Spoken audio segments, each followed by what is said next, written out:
A cunhada exigente insistiu para que eu comprasse o vestido de casamento dela de $3.500 e zombou de mim impiedosamente no dia do casamento.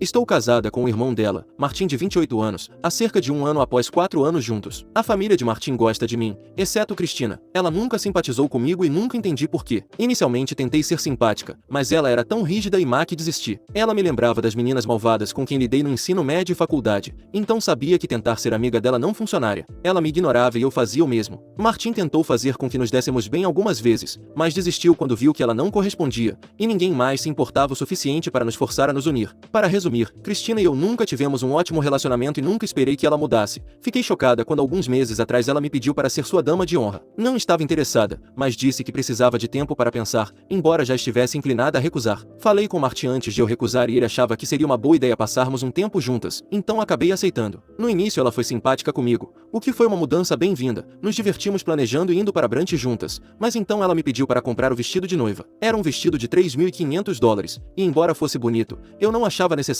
que ela comprasse um vestido que não podia pagar, especialmente depois que a mãe dela ofereceu deixá-la usar o vestido de noiva que ela mesma usou em seu casamento e até permitiu que o ajustasse para ficar melhor. Ela me disse que não podia exatamente pagar o vestido com o salário atual e que não cabia no orçamento do casamento, mas ela tinha decidido por aquele vestido. Ela praticamente implorou para que eu o comprasse para ela porque sabia que eu tinha uma renda muito maior que a dela. Ela disse que não podia pedir aos pais para comprarem para ela porque já estavam contribuindo para o casamento. Ela não podia falar com o noivo porque ele não achava necessário que ela se esforçasse para comprar um vestido de casamento quando já tinha um que a mãe permitiu que usasse, e era um vestido realmente bonito. Ela poderia falar com o Martim sobre isso, que foi o que eu sugeri, mas como eu era a dama de honra dela, ela achou que deveria me perguntar primeiro porque sabia que eu ganhava mais do que ele. Para constar, sou banqueira de investimentos, então tecnicamente ganho mais que a maioria das pessoas da família dela, mas também não sou exatamente da família dela. Não somos parentes de sangue e certamente não acho que seja costume a cunhada ou mesmo a dama de honra comprar o vestido de noiva. Tentei inventar algumas desculpas, mas ela estava tão insistente que não consegui dizer não, e concordei em comprar o vestido desde que ela me pagasse o valor integral depois. Felizmente tive essa conversa registrada por mensagem de texto onde ela concordou em me pagar de volta, então agora posso usar isso contra ela. Comprei o vestido para ela e ela ficou encantada. Ela foi extremamente gentil comigo, até mais do que com as outras damas de honra que eram suas amigas, e me senti ótima com isso. Foram alguns meses adoráveis até o dia do casamento, quando ela finalmente voltou a ser como antes da pior maneira possível. Não só ela começou a se comportar friamente comigo novamente, mas desta vez ela escolheu me zombar e me humilhar na frente dos amigos e dos outros convidados. A cerimônia correu bem porque não havia muita conversa envolvida de qualquer maneira, mas ela começou a se distanciar de mim desde a manhã do próprio casamento e mal falou comigo antes dos votos. Depois, enquanto socializava com os convidados, ela me arrastou para conhecê-los, mas só fez piadas maldosas às minhas custas, o que os deixou desconfortáveis e me fez sentir horrível. Ela foi absurdamente cruel e zombou de tudo, desde a minha aparência até a minha personalidade. Ela zombou do meu peso, do meu nariz, da minha ansiedade social e até do fato de eu ser um pouco perfeccionista. Foi louco porque foi completamente sem motivo e não fazia sentido para mim porque ela estava fazendo isso, especialmente depois de termos tido um bom relacionamento antes do casamento dela. Cheguei a acreditar que ela era minha amiga, então a confrontei pessoalmente em um canto e perguntei por que exatamente ela estava sendo tão horrível comigo de repente. Ela riu e disse que eu estava sendo boba e que não estava zombando de mim, apenas me apresentando aos convidados. Mesmo assim eu disse a ela que a maneira como ela estava me apresentando era meio cruel e que eu não apreciava. Ela revirou os olhos e me disse para parar de ser tão sensível com tudo. Disse que não estava sendo má, aquilo era apenas o senso de humor dela. E se eu não conseguia lidar com isso, provavelmente não deveria ser amiga dela e saiu. Fiquei ali parada por um tempo, chocada com o comportamento dela, e então perdi a paciência e fiz algo que provavelmente não deveria ter feito. Eu estava a apenas um pequeno trecho do palco e vi que a banda ainda estava se preparando, então os microfones não estavam sendo usados. No calor do momento subi ao palco e dei um discurso do qual meio que me arrependo. Uma vez no palco eu tinha a atenção de todos, então comecei a falar sobre como Cristina tinha me pedido para ser sua dama de honra alguns meses atrás. E eu disse sim porque meu marido e eu estupidamente assumimos que seria uma boa oportunidade para finalmente nos darmos bem. Mencionei que Cristina tinha sido bastante fria comigo antes disso, então estava ansiosa para finalmente me tornar amiga dela, mas infelizmente Cristina também era tão desagradável que era impossível ser amiga dela, mesmo que se tentasse. Então mencionei como Cristina tinha me implorado para comprar o vestido de casamento que ela estava usando, e então disse que, julgando pelo comportamento dela naquele dia, acho que ela só me pediu para ser sua dama de honra para poder ter aquele vestido.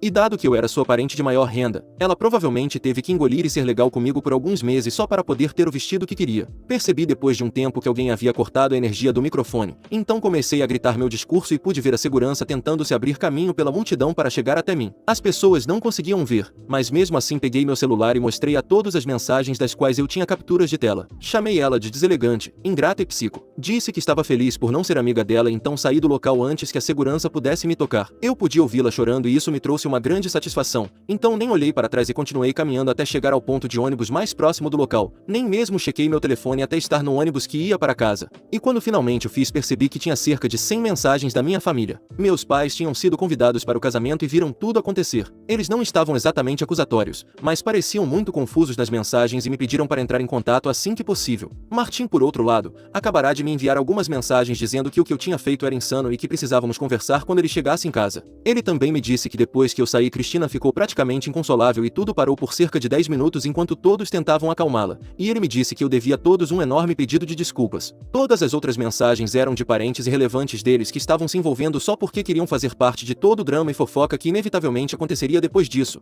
Ignorei tudo isso, fui direto para casa. Fiz um coquetel e pedi um hambúrguer já que não pude aproveitar o casamento ou comer, e então decidi ter uma tarde divertida sozinha assistindo televisão. Não respondi a uma única ligação ou mensagem até a noite porque não achava importante falar com ninguém, especialmente quando estava nesse estado de espírito. Me senti insultada, humilhada e usada, mas também me arrependi da maneira como me comportei porque foi nada menos que psico. Tive muitos sentimentos conflitantes e não achei que pudesse falar com alguém ou explicar isso naquele momento. As únicas pessoas a quem achei que devia uma explicação eram meus pais, Martim e meus sogros. Não a Cristina porque ela sabia exatamente por que isso aconteceu. Martim finalmente voltou para casa por volta das 9 horas e nem mesmo disse nada quando entrou em casa. Esperei ele se refrescar e trocar de roupa para algo confortável e assumi que ele falaria comigo depois disso, mas quase uma hora se passou e ele ainda não veio até mim. Decidi quebrar o gelo primeiro e me aproximei dele. Ele estava no telefone me ignorando friamente quando entrei no quarto onde ele estava deitado, mas isso não ia me impedir, então fiz exatamente o que fiz no casamento e comecei a falar sem pensar demais. Expliquei a ele como Cristina estava me insultando durante toda a manhã e até dei a ela a chance de se desculpar, ou pelo menos me tranquilizasse de que ela não ia continuar me zoando daquele jeito apenas para arrancar algumas risadas dos convidados porque era humilhante e eu não gostei.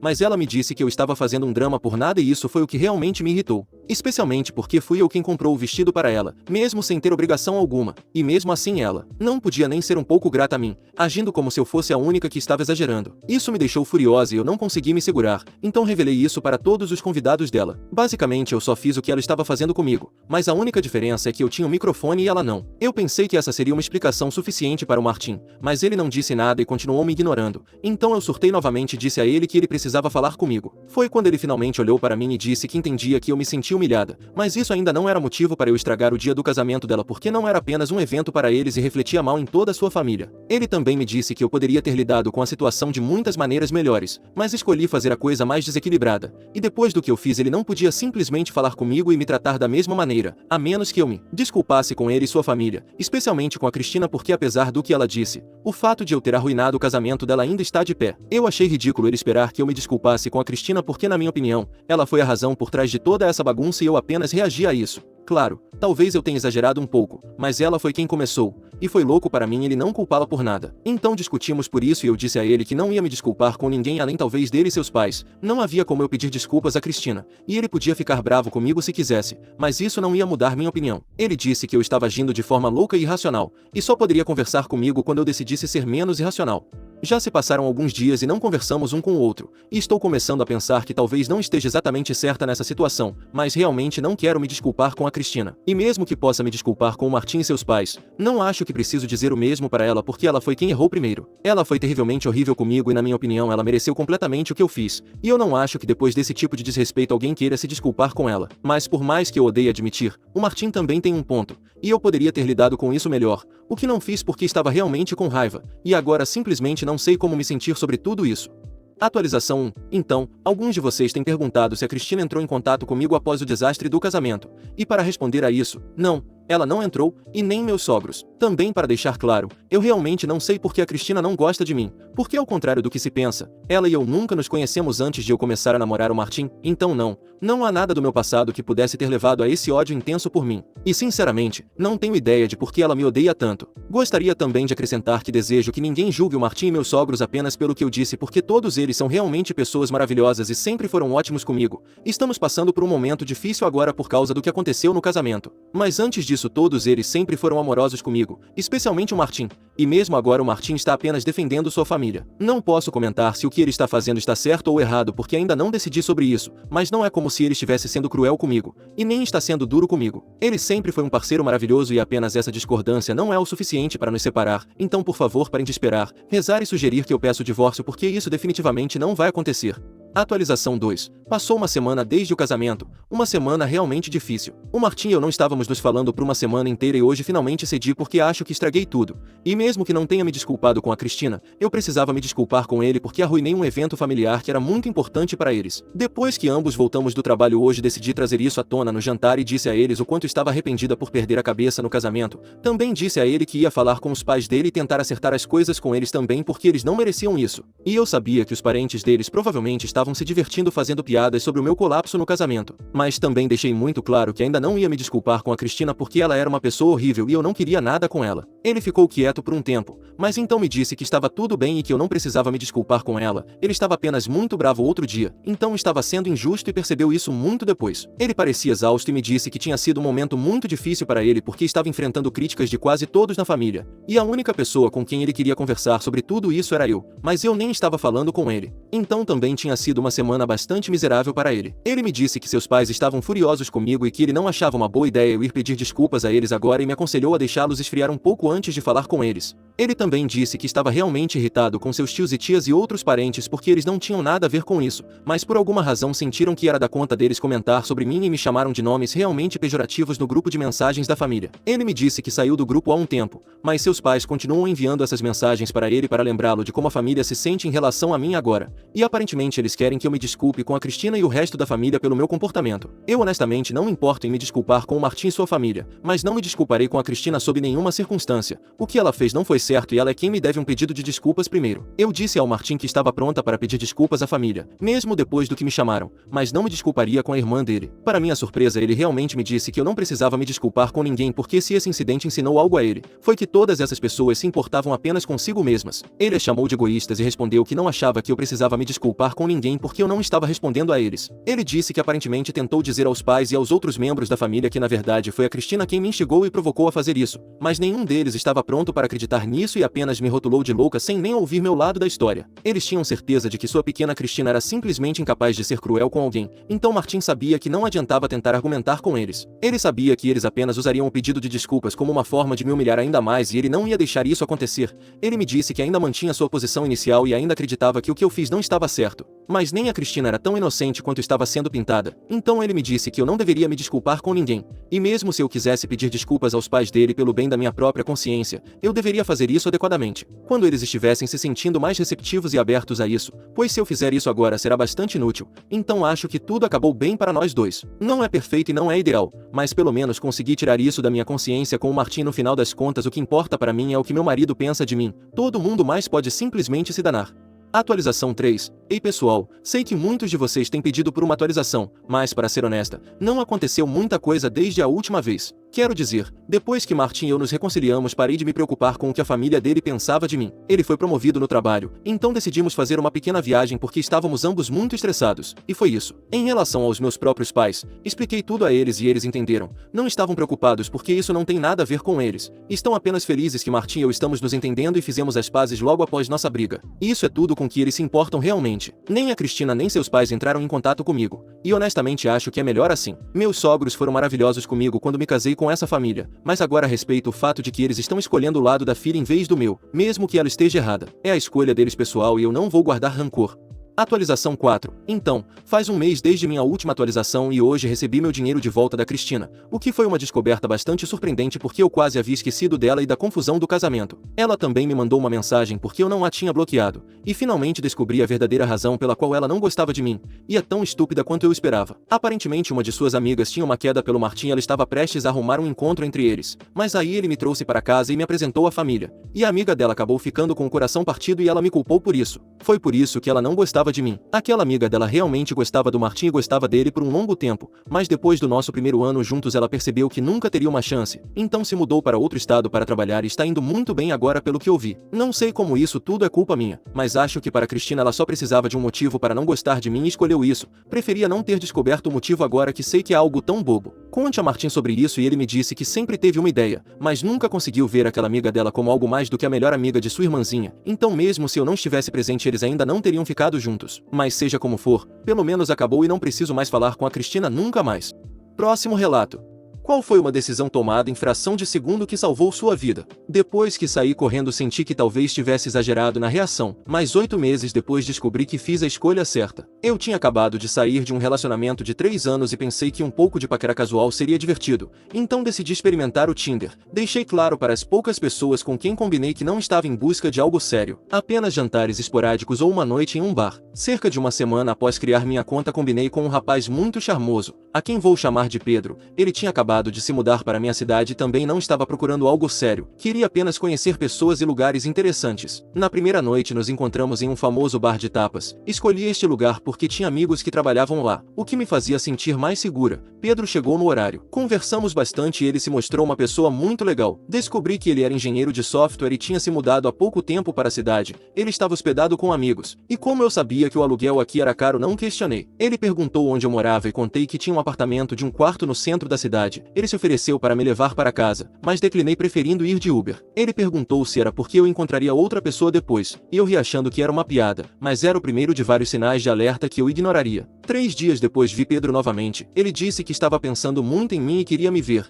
Nos encontramos em um restaurante diferente que escolhi porque conhecia os proprietários. O lugar era mais caro e ele se irritou quando pedi comida mais cara. Isso não fez sentido para mim já que eu insisti em pagar minha parte nas 2 vezes que saímos. Novamente ele ofereceu para me levar para casa e mais uma vez recusei. Estávamos conversando quando ele recebeu uma ligação. Ele se afastou, mas ainda pude ouvir bastante. Não, acho que vou ficar com você de novo. Sim, estou com ela. Não se preocupe, estarei em casa logo. Pensei que ele estava falando com um colega de quarto ou talvez com a mãe, mas não perguntei. Ele voltou para nossa mesa. Foi aí que decidi encerrar as coisas e sair dali, e posteriormente descobri que fiz a escolha certa. A intuição vale ouro em situações como essa. Ele me disse quando estávamos saindo. Por favor, eu insisto, coisas ruins acontecem com mulheres que pegam Uber sozinhas a essa hora. Eu me sentiria melhor se te levasse em casa. Sem ânimo para discutir, acabei concordando e coloquei meu endereço no GPS dele. Assim que cheguei em casa, ele me mandou uma mensagem dizendo que viria me buscar pela manhã para um piquenique. Eu disse que tinha que fazer limpeza em casa, mas ele insistiu e acabei cedendo. Às 10 horas da manhã seguinte ele já estava na porta da minha casa. Assim que entrei no carro ele se inclinou para tentar me beijar.